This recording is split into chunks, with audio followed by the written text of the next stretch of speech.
So here at Loughborough in Computer Science Department, we've had a history of building our own robots. I think having this volume of robots that are built in-house is quite unique. Quite a lot of times people will buy in variant robots.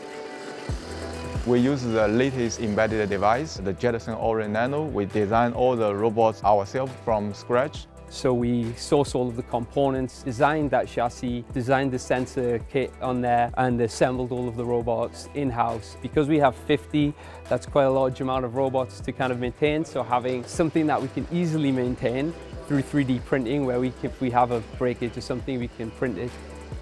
But also at the same time, you can develop a very advanced AI algorithm thanks to the Jetson Nano board. So this is one of the modules called Robotics. It's a final year module, and what we're doing is we're programming robots to do either following a path around on the floor down there, or to follow a person and also avoid objects.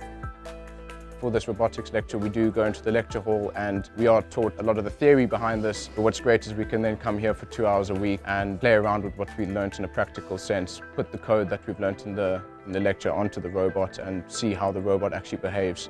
I'm one of the people who learns by doing, so it's really good to actually apply what we're learning in lectures literally like the next day. If you look around, you can see how brilliant the facilities are here. We've got an amazing lab with amazing technicians that are really supportive, and there's obviously been a lot of time and effort invested into this course. I think with Loughborough, firstly we've got really good facilities, secondly we've got really good student life on top of having a really good course, so it's a good all-round university where you can get involved not just with your course but so many other aspects of the university. So yeah, I'd highly recommend coming here for robotics.